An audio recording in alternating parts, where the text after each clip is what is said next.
Hi everybody, welcome to the Ink and Paint Club. Hi. Yo. Hey.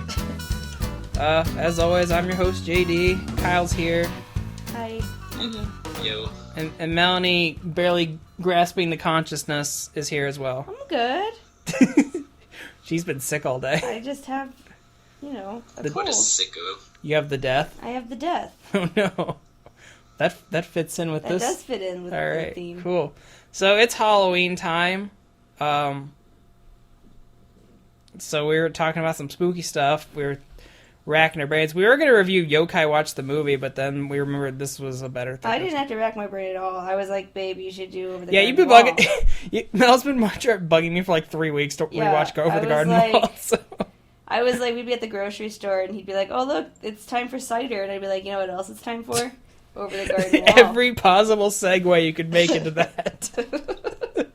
I want this to be a yearly tradition now. Oh, so every year we're just gonna Every year we gotta watch Over the Garden Wall. Okay. Well, so if you haven't figured out, we're gonna be talking about Over the Garden Wall this today. Yeah. Yeah, hold on. I was pulling some info. Okay. So, Over the Garden Wall was a mini-series from 2014 that Cartoon Network did, which was odd because it was like I think it might have been their first mini-series that they did. Yeah, it was pretty random. Sounds about right. But it was, who is this guy? Why do I remember? McHale? Yeah, Pat McHale, who was a director on Adventure Time. This was his deal. Yeah, he borrowed a bunch of Adventure Time people.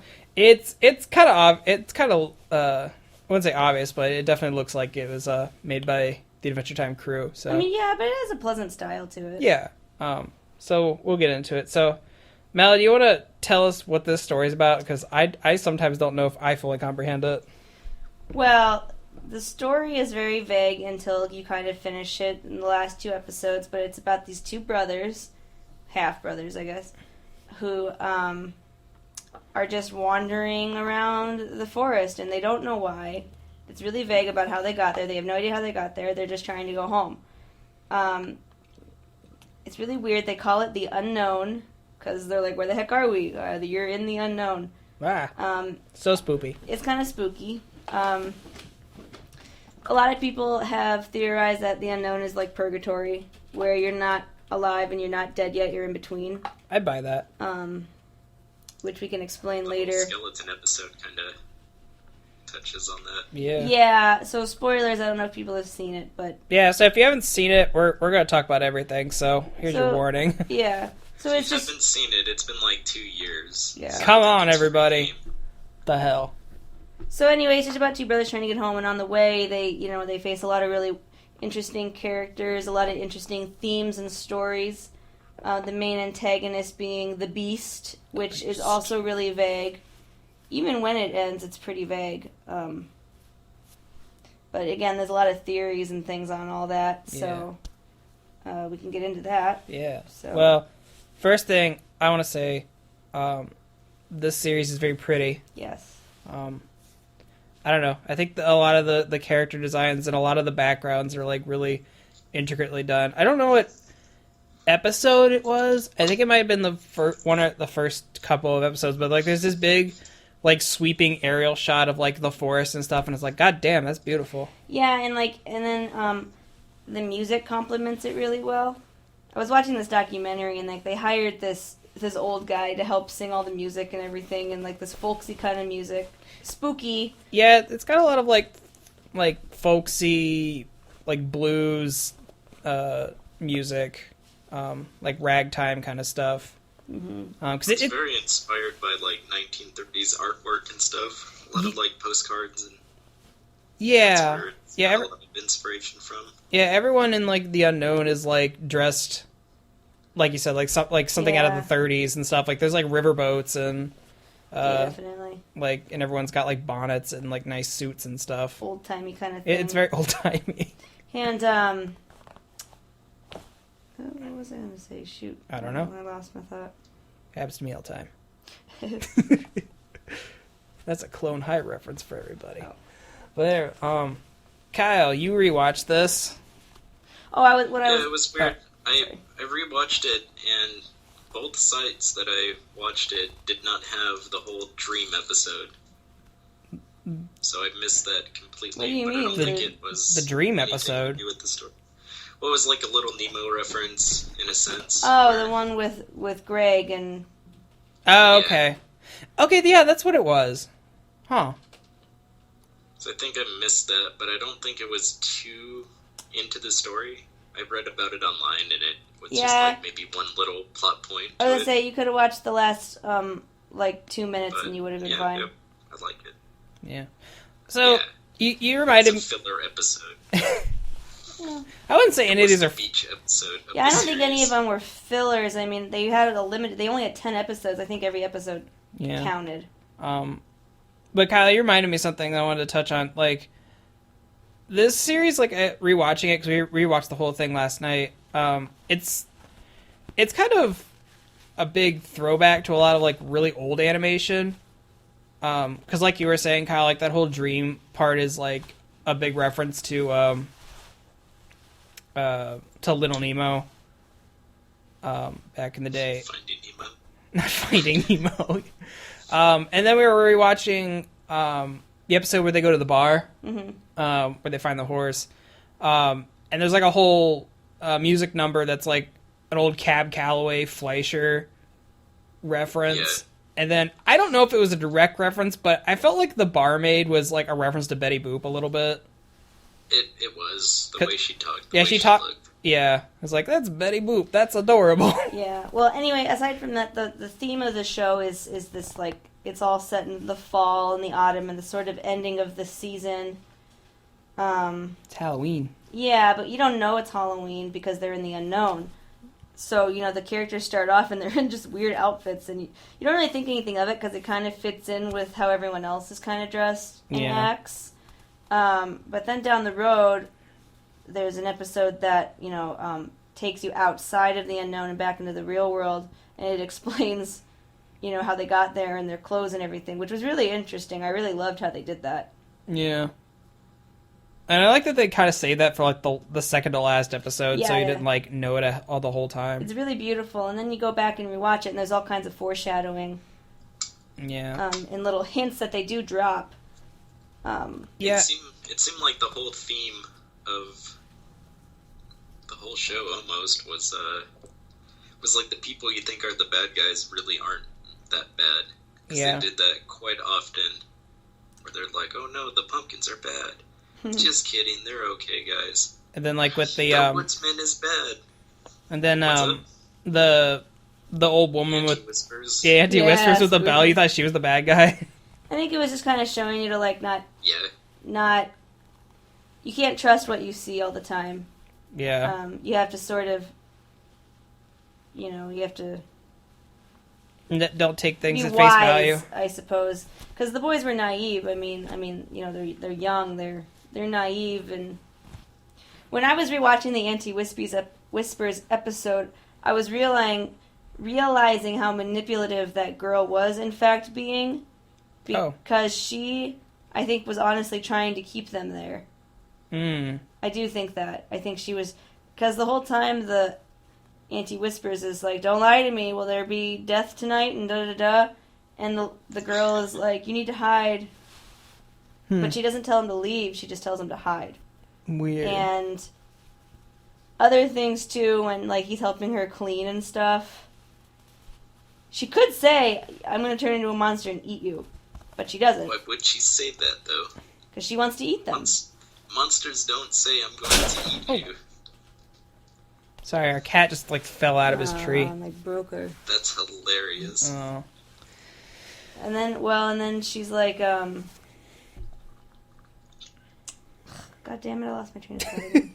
And then Tim Curry Yeah. had a There's magic okay, bell. so there's a lot of like going back. I didn't realize like how many There's a lot of voice actors. there's a lot of voice actors. Like Tim Curry is Auntie Whispers, which is weird because like you can kind of hear it I at didn't some know points. that, yeah. And then like John Cleese from Monty Python is both. I have a big like trouble identifying John Cleese and who's the other guy? Jeff Bennett. Yeah. Like, I think they can talk very much alike, so I didn't know if it was Jeff Bennett fucking around or if it was John Cleese. No, it was actually John Cleese. And it was weird because, like, John Cleese is both, who's the old guy? Doc from His name was Quincy. Quincy and Endicott. Yeah, Adelaide. Endicott. It was Endicott and he was Adelaide, which is weird. And okay, that kind of, like, was weird because this whole time they're with, This Bluebird. the Bluebird girl. Beatrice, thank you. I'm bad with names. And they're trying to find Adelaide, who's the good woman of the forest, and they fucking find her, and she's fucking nuts, and so they leave. And then, that's like, the point. but then, like, the next episode, they go to see Annie Whisper, she's like, watch out for my sister, she's crazy. And just like, that would have been pertinent information one episode I think, ago. like, Auntie Whispers and Adelaide were kind of a reference to Ghibli's Spirited Away. Oh, I definitely, because, With, like, Auntie Whispers definitely looks like, because Ubaba it was two sisters in that as well. It was like a good witch and a bad witch kind of thing. Mm-hmm. But it was kind of opposite because the good witch is the one that had the kid and not... Because Ubaba had Sen and she was the bad witch, but her sister didn't have anybody. So there's a lot of little disturbing kind of things, like, as an adult, it's really interesting concepts, but as a kid, it's really interesting. So Beatrice was turned into a bluebird because she threw a rock at a bluebird and got cursed. So she is trying to get these scissors that she will chop off her wings with the scissors to turn human again. That's kind of disturbing. Like, dude, I agree. There's a lot of...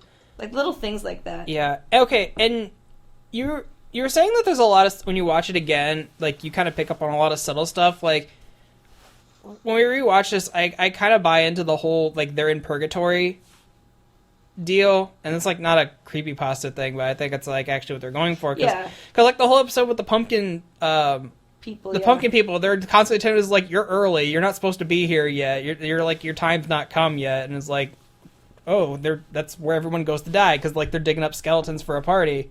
It's like they're digging up graves of people who've come there and died. Yeah, that kind of reminds me of like a Day of the Dead kind of thing. Yeah, almost. So I thought that was kind of interesting that, you know. Plus, and then in the episode where, you know, the flashback episode where they're in the real world, and this is going around on the internet, but there's that scene where, you know, they're in the graveyard, Wirt's in the graveyard looking at his friends, and the grave that he's looking over says Quincy Endicott on it. Oh. I didn't notice that. Yeah. Yeah. Weird. So that's a big thing. Like, there's a lot of little things like that people have noticed. One thing I thought was interesting that I found out was that, what the fuck is that dog breed? Oh, the big shaggy dog? Well, it's a dog. Well, anyways, the dog that attacked him... the first episode? The dog that attacked him was Beatrice's dog. Yeah. Because she's seen with the dog later as a human. Oh, that's funny. Well, and that mill's supposed to be like her house. Oh, shit. Well, I wasn't that observant. Oh. I've just read a lot of theories because I'm a loser and have no time. No. But that house is supposed to be her and her family's because there's like a lot of little references. Like, for instance, Greg picks up this little sculpture that has like bluebirds on it, like a branch with bluebirds. And that's like a reference. And then in the end it shows her family there. And the dogs is always hanging out there. The episode with the teacher. I like that one. And the wild gorilla on the loose. Everything in the very beginning, in that little song cue, it foreshadows the entire show. Like what? Everything. Right away when it begins, and you know how the frog is playing the piano? Yeah. Everything in that little thing is foreshadowing the show. So it shows a little girl with her dog, and a bluebird flies by. That's Beatrice. And then it shows a circus with a gorilla, which is the guy. Joe Jimmy. Jimmy. And it shows, you know, a kid taking a rock out of the garden, which is what Greg did. Greg took that rock out of the garden. It's his fault. Yeah, and it shows, like, two kids winding up a boat down the river, which ends up being the ferry that they take later. Oh, yeah. There's a lot of theories on that too, that people relate it to like a metaphorically like the ferry to the underworld or something. I could buy that. Because they're on their way to Adelaide, who wants to like keep them. She's the Reaper. Well, I guess the Beast might be. Yeah, so we should talk about the Beast. Okay, so the Beast is really fucking confusing, cause like, okay, so my understanding is that his soul is in the lantern. Yeah. But he's been lying to, so he needs the oil, so he turns people that he captures into these trees, and then the woodsman turns the trees into oil that keeps the lantern burning, but he's tricked the woodsman to keeping the lantern lit because he told the woodsman that his daughter's soul is in the lantern, but it's actually the Beast's soul. So, as we were rewatching it, I was also kind of like, wait, that doesn't make sense. Because the whole time the Beast is trying to get the lantern back. Which I don't know why. They don't explain... They said that he fought him, and he kept the lantern himself. Why? I don't know. Like, the woodsman was like, I'll fight you again to keep it. Yeah. Because he thinks it's his daughter. From what I read, it's... Maybe... He's kidnapped the daughter? Maybe that was like, maybe he was like tricking him, like maybe he wanted him to fight him to make it like seem like he needed to keep it, so he needed like to protect it more. Well, and he probably knew the woodsman would keep fueling the lantern, and the Beast could go maybe do whatever he wanted to do. Right, but I think he also needed to keep tabs on him, so make sure he's doing his job. Yeah, I don't know. I was reading like wikis and stuff, and it was saying that he's like super manipulative as far as character goes. Yeah, the Beast. That could have been something to manipulate him by. Well, that's what everyone. That whole song in the diner, she's singing about that. She's saying, you know, you better beware. Don't listen to his lies. He'll fill you with sweets and blah blah blah blah. And his voice is all smooth and singing in the forest and stuff. Did you guys notice that the trees were, like, flesh-colored? Yeah. If you look up, like, images and production art of those trees, it's fucking creepy. It's kind of terrifying. And there was actually, I looked up a bunch of them. There were a bunch they had to actually cut from the show because they were too disturbing. Is it, like, Epic Mickey level creepy? I don't know. I don't know. You guys never seen the concept art for Epic Mickey? I haven't. No. Jesus.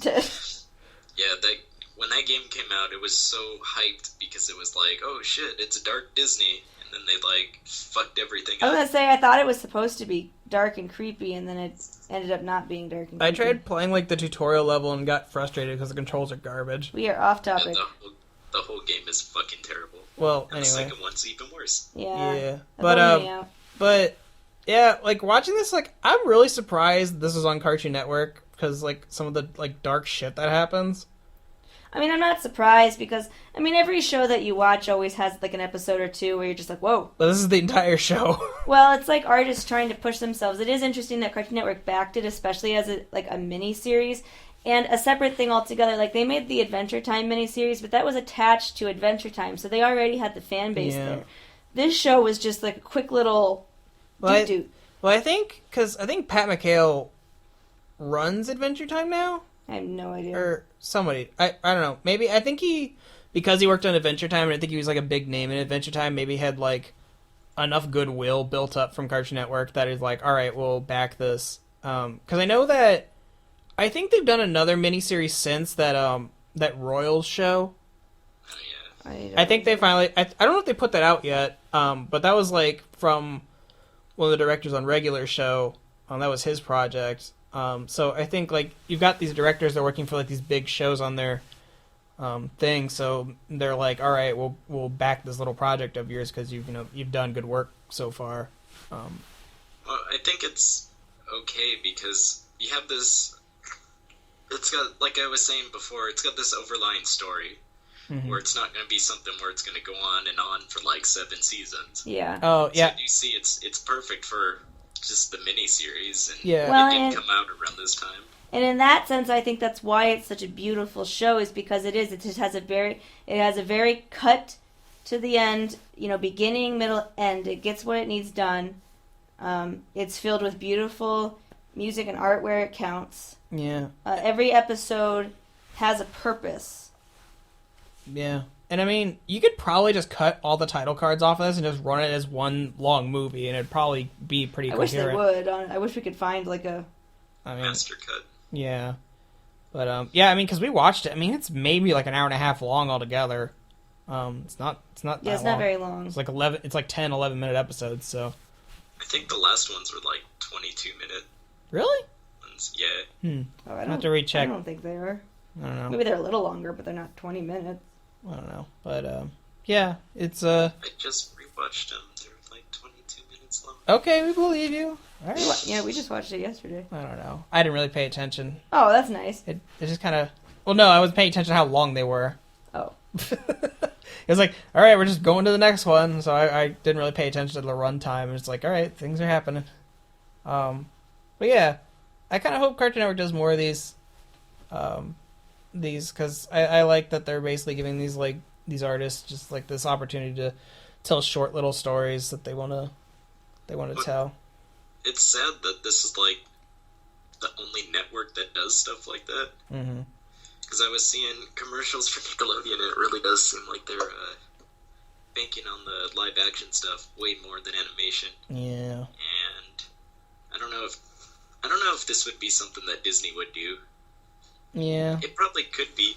They do that more with their theatrical stuff. They do like, those little pre-movie shorts, but Over the Garden Wall was up the same year that like Gravity Falls and everything was up for those the Annie Award? The Annies and Gravity Falls won, which I'm glad because that's also a great show. But I'm also kind of bummed out because it would have been nice to see the show get more recognition, and maybe Cartoon Network would do more artistic things like this, because it's that kind of thing where this is a very artistic show, and I feel like people were really kind of stepping out and really trying for something that hasn't really been done before, especially on a children's network. Mm-hmm. And I think it's kind of that movement where people are trying to make animation more than just a children's thing. They're trying to make it an actual art form that people can respect. Yeah. And I feel if Cartoon Network didn't pick this up, it would have been like a Kickstarter project. Probably. I feel like it would probably be at home with Kickstarter. I could see that. We probably wouldn't have seen it for like another couple of years if that were the case, but yeah.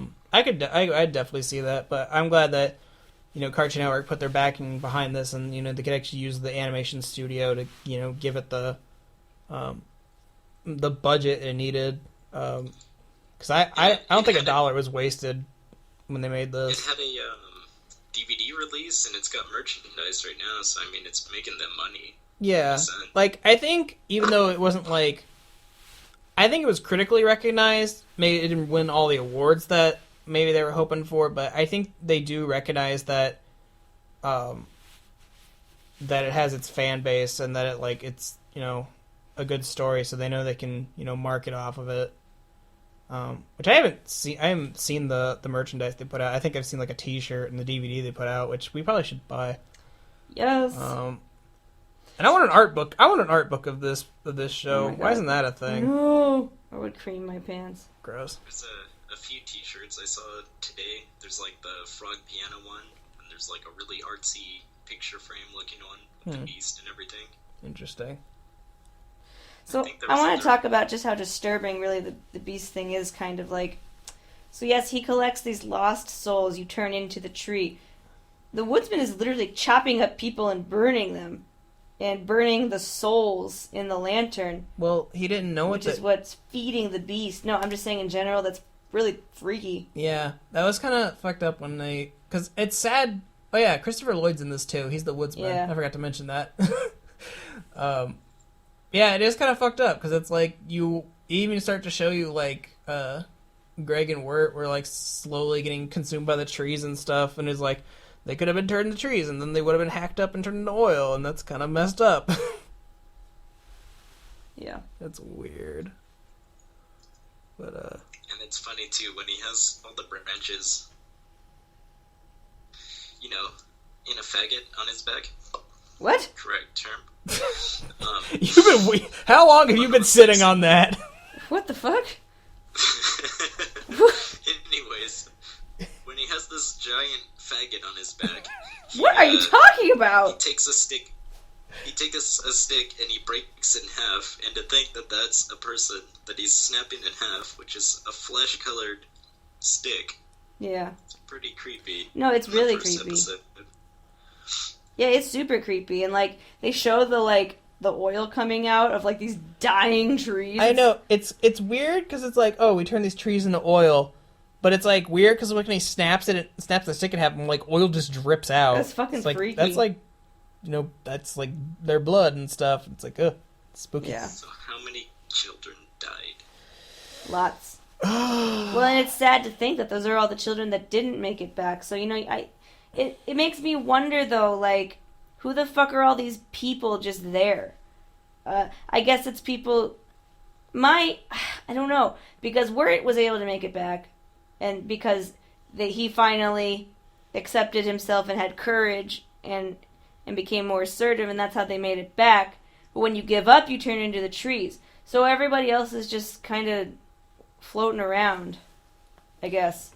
But Beatrice and her family don't seem abnormal. Yeah, that's what I'm kind of confused. Like where the whole like they're in purgatory thing because it's like you have these people who wander into the unknown. That's fine, whatever. But then you have like these people who just live there, and like it's active enough that was turned into a bluebird, and there's this beast thing walking around, and they have like towns and houses and such they and communities eat and sleep and get tired. So it's like So yeah, I don't know. I need like a college course on this show. I mean, and it like is very interesting. Weird theoretics I of need it. to read the Cliff Notes. Yeah, right. I need Pat McHale to sit me down and tell me what the hell was going on. So I was reading some of the comics. Oh yeah, you've been reading the comics today. I don't know how many are out. I don't know. I thought the cover said there was 4 of them. I don't know. But like so one of the things is like in the end it shows like all the characters kind of being content in the end. And one of the things it shows is the woodsman sitting on the porch and his daughter comes out and greets him, which means she was never dead. Or does that mean the woodsman was in the unknown and he made it back to the real world? Well, I don't know. He seemed like too old-timey to me. Yeah, they were old-timey. Even the daughter was old-timey. So that's something... So I don't know. Maybe the comics answer it, and I haven't read that far yet. But, like, so in the comics, there's a story that's just centered around the daughter, showing what the daughter's doing, how she's surviving. She's just hanging out by herself. So I have no idea. Maybe the beast stole her, or she got lost or something. I don't know. I think she got lost, maybe? Maybe the beast, like, knew that and just took advantage of him. I have no idea. But it's weird because he said... Didn't he say he's been doing it for years? Yeah. He's been chopping up trees for years. In the comic, the daughter's talking about how her dad went missing. She has no idea where he is. Oh. Maybe she's like just in she's like looking for him. Oh. So maybe is he in the unknown? I don't know. But... I don't know. Yeah. It's weird. So many questions! Yeah. Can't take it all. I know it. Hurts my brain. So many questions and not much answers. Oh. A lot Let's get him on the show. Sure, we'll ask Pat McHale to come explain this for us. Too. And then we'll ask his brother, Joe McHale. I don't think he's related to Joel McHale. I seriously doubt it. Could be, you don't know. I don't know, but I have my doubts. I liked Community. That was a good show. So, anyway, there's a quick flash where they show the beast. Oh yeah, and it's fucking terrifying. Yeah, he's like he's like wood. He's like a. Well, yeah, he's got like those tree branch Yeah, horns. he's like a big freaky combination of all the trees and souls and shit. It's freaky as fuck. Yeah, it's terrifying. I love it. I love his voice. I love his long fingers. I love his horns. I was looking up the voice cast of this yesterday, and because I thought that like the Beast was like that kind of sounds like James Earl Jones a little bit, but I guess he's just played by some baritone jazz singer that they hired. I believe it. But he sings like tra-la-la-la. Yeah, it's like weird. Like anytime he's in the background, he's just singing this fucking song. Yeah, it's really weird because it's like way too peppy for him. Because he's trying to lure in the children. I guess that's true. And that builds on the theme of the whole, like, the whole thing is like children who wander these woods are bound to get lost is like the whole theme kind of. So that's really interesting because it kind of plays on that old, get lost in the forest, which, is an interesting concept in itself. There's a lot of like stories about people wandering in the forest and getting lost. Like just like in The Legend of Zelda, when you wander the lost woods, you turn into the skeletons.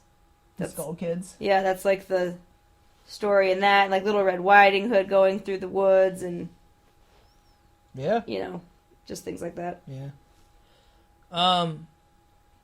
Yeah, so I guess before we wrap up, we should just say what our favorite episode was.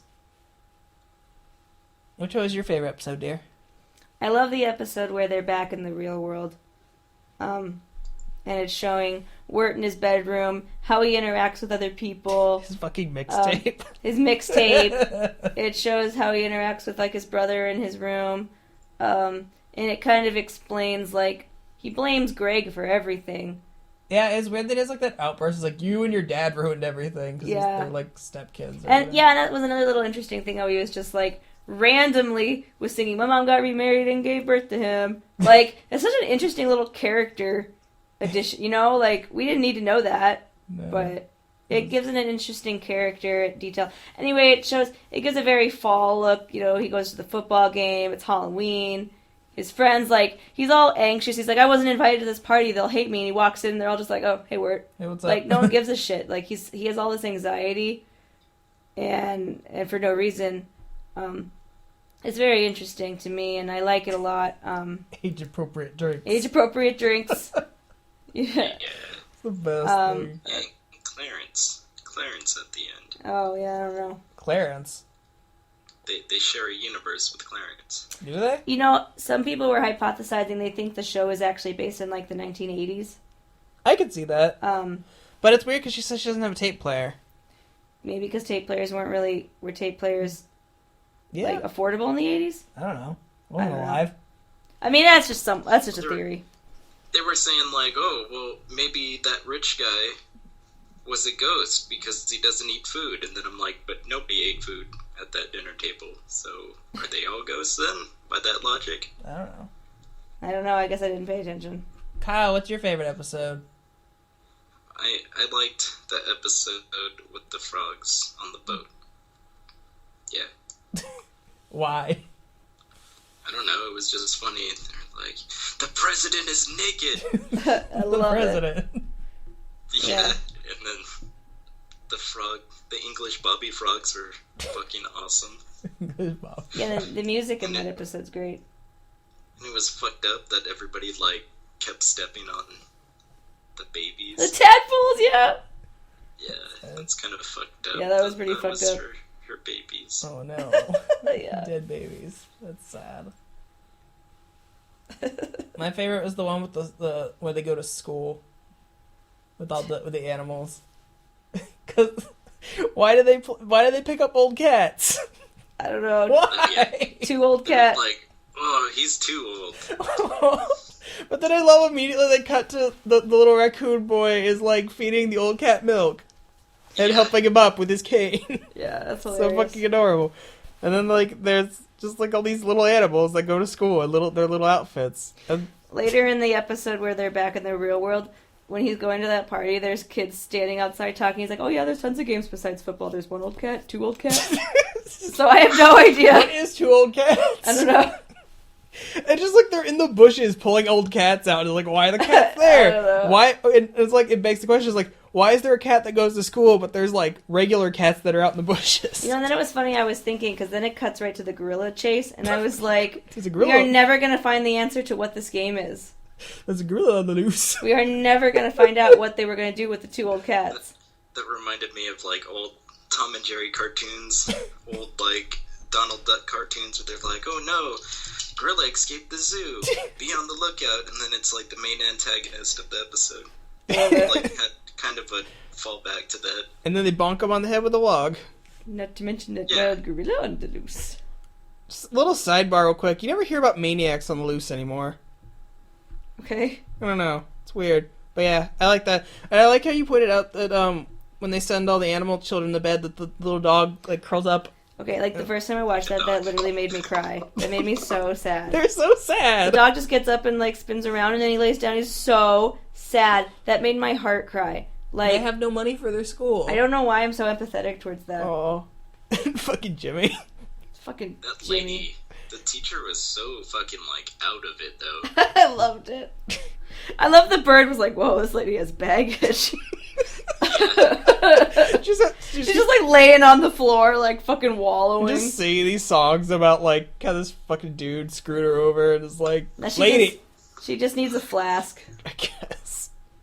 I think. Why does she have a picture of him above the piano? She loves him. Fucking And Jimmy. in the song, so like you could find the full song that she sings online, and it sings about like she's only actually known him for like 2 weeks. Well, back then that's how long you got married. Yeah. I think I'm not sure if it's like I Am 8-Bit or whatever, but they have a vinyl of the. I know. Yeah. I was asking Mel if she wanted me to buy that, but we don't have a record player. So I really do like the soundtrack. I used to listen to it. Yeah. That'd be cool. So I really like the song the teacher sings. It's really folksy, and I love it. Yeah, it definitely sounds like those songs they would play in old Betty Boop cartoons.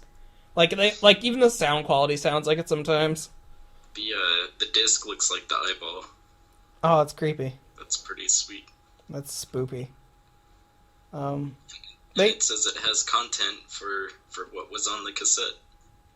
Oh, you got what's on his mixtape? That's what it looks like. That is hilarious. I love that. But yeah, this is a cool little series that if you haven't checked out, you should. And it's Halloween. It is whimsical, and it's Halloween time, so now is like the perfect time to watch it. Yeah, there's up for a lot of personal interpretation too. You know, what do you think it's about, and blah blah blah. And it's pretty spoopy for a kids show. Dude, it's super spooky. I say kids shows and like big quote fingers. Dude, that first episode with the dog, like, oh my god, you still jumped even though you knew the dog was coming. That scared the shit out of me when I first watched it. I was like, holy shit, is he gonna eat that kid? I seriously didn't know what was gonna happen. Like, yeah. That's freaky as hell. He just wanted to eat candy. He spit up his turtle and now he's my new best friend. What the fuck was up with the turtles? Yeah, I don't know. Never explained the turtles. Yeah, they're pretty weird. Turtles are a part of the creature, the beast, because both of them don't reflect light, etc., etc. Really? That's what I read about. Oh, something's weird. connection with them. Oh, weird. Yeah, they're black. They're all creepy. It is weird. And then the lady eats them. Yeah. Curry eats them. Yeah, that was pretty gross. Gross. Yeah, and then she's like, oh, you mean it's the turtles that are so ripe? And I was like, ew, what do they smell like? Turtles are gross. I love turtles. Turtles stink. Aww. Well, does anyone have any closing remarks? The fucking Anti-Whispers episode is terrifying, everybody. So, prepare your buttholes for that. Sort the bones. Oh god, that's terrifying. Well, I guess that about does it for us this week.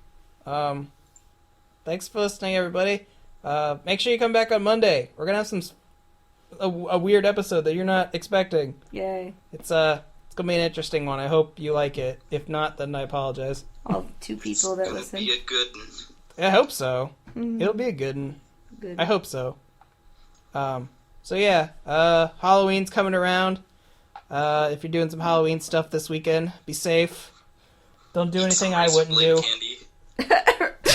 Did you see that post on Facebook that was like healthy Halloween choices instead of candy? And it listed like all these like healthy alternatives like nuts and fruits, and then at the end it shows like organic razor blade apple instead of regular razor blade apple. No. It's the best. It's so stupid. It's gone. Alright. That got me good. Oh, And one was like handful of dirt and twigs It's pretty good.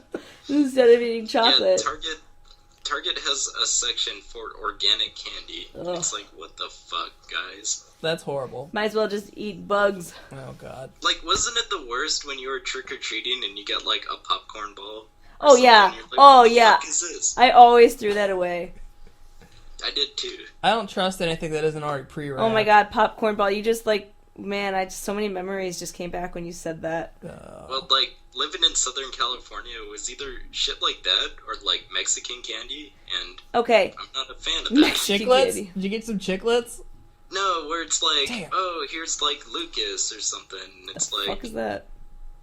well, I think it's like you get a lollipop and like spices, and you dip it in the spices and shit. That's It's weird. really nasty. Yeah, it sounds Kyle, I want to go trick or treating so bad, and JD won't go with me. Don't put me on trial here. Just do it. All I It's want safe. to do, I just want him to stand there and be my guardian. Well, I want to do is end this Kyle, episode. So. free candy. Oh God. When people answer the door and they're like, "Aren't you a little too old for trick or treating?" Just be like, "Well, do you want me to be drinking?" No, I was gonna wear like a. right now.